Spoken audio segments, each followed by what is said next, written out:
Hello everyone and welcome to my YouTube channel YNR Daily Spoiler. Victor is stunned by Matt's daughter. Matt's daughter appears, pleading Victor to spare her father and promises to leave Genoa YNR shock. Victor Newman, stately and composed, had delivered the ultimatum 2 weeks before.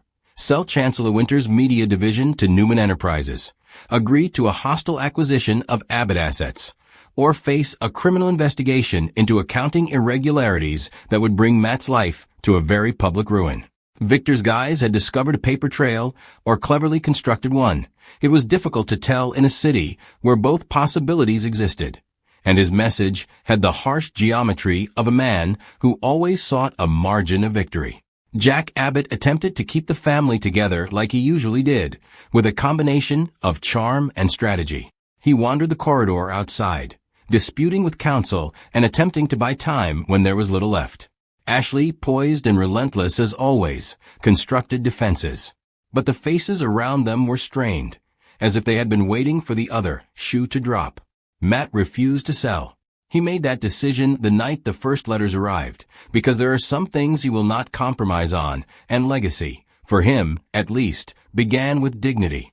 Selling would give him peace for 1 weekend, but turn him into a puppet for the rest of his life. He had selected a different type of risk, the likelihood that the law would take its course. On the morning of the hearing, just when the legal world thought the gears were greased, and the judge's gavel would fall on an order, the courthouse doors opened, and a woman stepped in who did not have a place on any of the visitor lists. She moved like someone who had practiced courage 100 times, but yet felt its tremors. She was young, perhaps 19 or 20, with late summer wheat hair and steady brown eyes that had learnt to be wary of whom they trusted. She wore a basic coat and carried a little canvas bag. She had the appearance of someone whose life had been established in another place, away from Monaco lunches and boardroom disputes, yet her expression contained a unique type of desperation, the single-mindedness of someone who would do anything to save someone they loved. She went past security, the press, and into the center of the waiting room with the calm boldness of someone on the verge of breaking. The courtroom mumbled. Phones were lifted. Everyone smelt approaching drama. And then it happened. Matt. She called, gentle and uncertain, with a quiver that only comes from speaking a name you've secretly practiced 1,000 times. Matt's head snapped upward. Time, for a moment, hung like a coin. He had no idea of this woman's existence. He'd loved, lost, and buried 1,000 possibilities on the outskirts of business and family life, but he'd never considered this one, a daughter. He rose, as always, with the discipline of a man whose life had been a succession of tasks to do. When he saw her, something deep in his chest shifted. "Who are you?" he inquired. Yet the query was both personal and official. The young woman dropped to her knees in front of him on the pristine floor, with lawyers' shoes passing by as if they dreaded sacrilege. "Dad," she said, and the one simple word had the force of a confession. It's me. This is Lila." Silence fell like a curtain. Cameras leaned forward, as if the universe had shrunk to a single line at that very moment. Matt's face turned white. Jack's jaw tightened, and he resembled a guy who had been hit by history. The court officers blinked. The judge, who had heard every form of human drama, had to take another breath. Victor, who had sat in the front row of the gallery to witness his victory, instead watched as the occasion devolved into something he'd never imagined. "Lila," Matt repeated, as if the name were a dream that might vanish if clutched too firmly. He walked down from the bench and approached the woman, as if to confirm her existence. She had a stranger's aroma, cologne from another city, the tang of someone who had learnt to live in her own way. Nonetheless, she had his eyes, a stubborn set with a depth of grief wrapped in a little, courageous grin. "Yes," she whispered. "I am Lila. I am your daughter." The courtroom erupted into movement, with lawyers and cameras, whispers and inquiries. But the drama that had sparked 1,000 whispers about the economy in Genoa City had moved into terrain that felt sacrosanct. This wasn't corporate strategy anymore, it was family. Victor's poker face fell apart across the room. His lips thinned, and the gratification that had seemed so close. He had already tasted the sweet tang of success at the expense of someone else. receded like a tide. He had anticipated a bureaucratic conclusion, not a figure from Matt's buried history who would alter the moral geometry. Lila didn't look at Victor. She stared at Matt with such urgency that his legs buckled for a moment. "Please," she asked, her voice cracking. "Please. I came because you are everything I have. They informed me you were in peril. They said you might go to prison. I don't want my father in prison. Dear Mr. Newman, please. Don't ruin him." Her plea struck with an intensity that few expected. The intimacy was too much for the cameras. The judge, a lady used to formal motions, found herself observing human motion rather than legal words. Victor softly folded his palms and squinted his eyes. He had never been swayed by horror in such an open manner. He liked threats cloaked in the language of leverage. But there was something about a child, any child, speaking for a parent that struck a deeper chord. It wasn't empathy so much as a realization of optics. The sight of his legal machinery grinding down a man while he knelt in public might be used against him in ways that spreadsheets never could. Lila pushed forward almost instinctively and stood.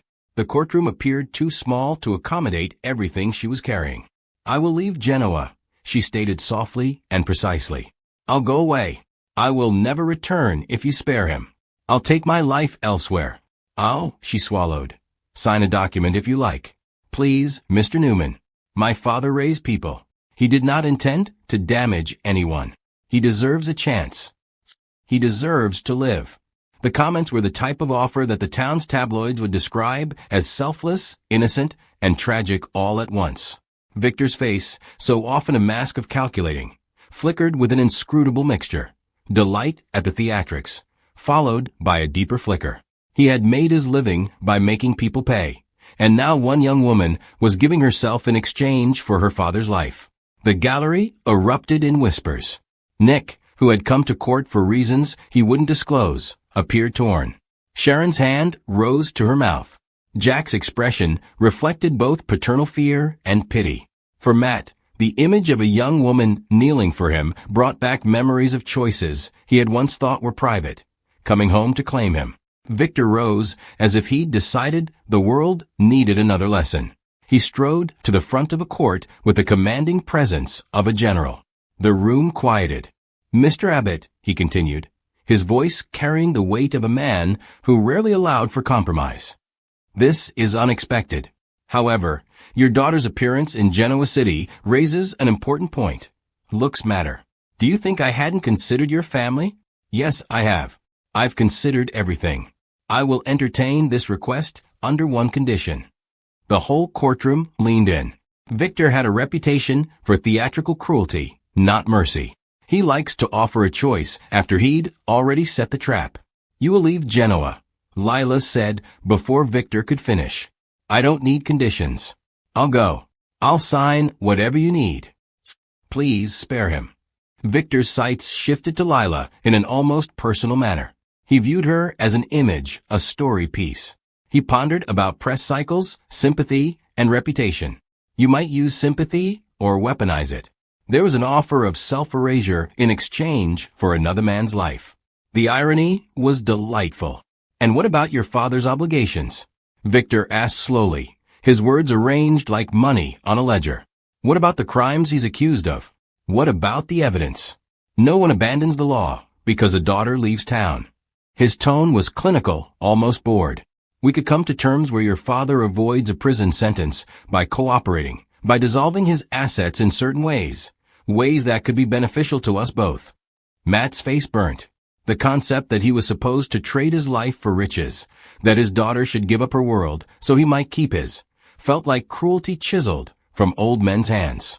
He had built his life on stewardship ideals, and now he was supposed to sell them for the sake of his own safety. Lila did not flinch. "Money doesn't matter," she said. "It never happened to me. I grew up in foster care. I discovered that what matters is love. If my father is spared and I have to go, I can do so. I've already left once. I know how to love at a distance." Victor's eyes narrowed as he considered leverage, press, and his need for full supremacy. But there was something more stuck beneath his ribs, a flash of curiosity. Matt had given up the anonymity of his private mistakes the moment his daughter entered the room with that type of daring. The optics of enforcing the law against a man as his child begs may influence what the public accepts. Sign whatever you need, Victor answered softly. Leave town for at least 5 years. Change your name. Avoid taking public opinions that may disgrace the Newman brand, and erase any legal or other claims that could be used against us. In exchange, I will recommend a low penalty, possibly community service, after legal consultation. I shall tell my legal staff to halt the procedures as I deem proper. Lila's jaw worked. The gravity of the situation was real. 5 years was a long time for anyone, especially someone who had just begun to live. But she had come to the courthouse because she was willing to sacrifice her own life to save her father's. She muttered, 5 years, I'll do it. Victor raised a hand. It's not that simple, he explained. We will need signatures. We will require guarantees. And we'll need one more thing. All eyes turned to him. The suspense in the air made the room feel as if it may crack. You will let me speak to your father alone, he told me. One final time, behind closed doors. I want him to understand why he is choosing to give up, and I want him to state it on record. Matt's breath tightened. The notion that he could refuse, that he might be above his own rescue, arose with moral clarity. He looked at Lila, whose determination had ignited a small bonfire. He attempted to picture what accepting this arrangement might entail. You will not blackmail him, he added with a hard voice. You will propose terms. You will put the arrangement in writing. Nothing coercive. Victor smiled in the way that only Victor Newman could, a modest, private victory, cloaked in decency. Mr. Abbott, he added, you should have been negotiating with me months ago. Victor sat across from Matt in a secret chamber outside the public gallery, as court staffers wrote forms outside the door. The chamber smelt of leather and old varnish, the kind of location where the city's fate was often decided in whispers. Matt's hand shook just slightly. He appeared older, a guy who had sacrificed sleep in order to accomplish what he believed was right. Do you want my daughter to leave? Matt asked, perplexed. Do you want a child exiled for me? Victor's expression was tranquil. I want to avoid creating spectacle. I want to bury this like a box hidden in a cellar. You step aside, and I will refrain from forcefully prosecuting you. You sign, and we cut the strings. No incarceration, maybe a fine, and a public apology. Life goes on. Matt's throat clenched. It wasn't the formal agreement that burned him. It was the expense imposed on a girl who had entered a courthouse out of love. He understood sacrifice in abstract terms. He had schooled his life to quantify the mathematics of decisions. But is he sending his daughter away? He couldn't imagine. My daughter came here and offered herself, he finally explained, his voice thin. She did not have to. She had no idea what she was negotiating for, but she did it to rescue me. I will not ask her to go without her consent. I will not trade with her life as a pawn. Victor's eyes cut, and for a split second, they weren't just calculating. There was a grudging respect there, like you might show an opponent who has shocked you with courage. Then we do it another way, Victor explained. We make a deal that spares you but does not exile a child. You cooperate. You transfer certain rights. You give us something valuable that does not jeopardize your family. Matt just stared. Do you expect me to sell the company? Sell what I know to be true? No, Victor replied. I expect you to be sensible. If you don't, the law will step in. I am offering you a ladder. Take it. Matt stared at Lila, who sat just outside in the little glass gallery where the public could see but not enter. She exuded the impression of someone who had given up everything but love. The sight of her calmed his hand. Give me an hour, he asked. Let me talk to her privately. Whatever arrangement we make, she gets to choose. Victor nodded. 1 hour. If you return with something that fulfills my requirements, we shall temporarily halt procedures. If you don't, we will finish what we started. In the corridor, they embraced in a small private room. Lila's shoulders trembled from tiredness that felt like years. I'm sorry I kept this from you, she muttered. I didn't have a father who taught me how to be brave. I learned from stories. Matt clung to her like a guy who has discovered his center. "You don't have to do this," he murmured, his voice raspy. "You're asking me to ask you to live like an exile, and I won't trade your life for mine unless you choose it." She kissed his cheek and whispered 1,000 little broken promises into his flesh. "If this is what it takes," she replied, "I'll go. I will go because you deserve a chance." When they returned to the courtroom, Victor gave them a weird look that he rarely allowed. A pity expression. He liked to win, but winning with a child's exile seemed strange. He had not expected to witness a parent refuse to sacrifice his child. Matt approached the stage and, in front of a court and the cameras, delivered a remark that would be cited in tabloids and boardrooms for weeks. He didn't exaggerate his grief. He simply expressed the truth. "My daughter came here today and offered a kindness I neither deserve nor will accept at cost her life," he stated with an even voice. "We'll negotiate in good faith. However, she will not be erased for me. I will cooperate where possible, and I will fight where necessary.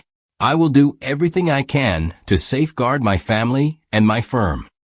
But I will not sell my child." Victor's quiet was thunderous. The agreement would have to be made on different terms, not the exile of a child, but a distinct set of compromises Victor had not anticipated.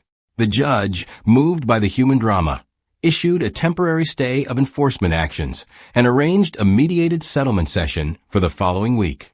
Outside the courthouse, the reporters waited with microphones, like an expectant crowd. When asked, Lila responded nothing but one sentence: "I did what love made me do. I'll deal with whatever comes." Victor believed that the day's events had altered the battlefield. He hadn't lost, yet. But he'd learned something about the cost of triumph that money couldn't measure.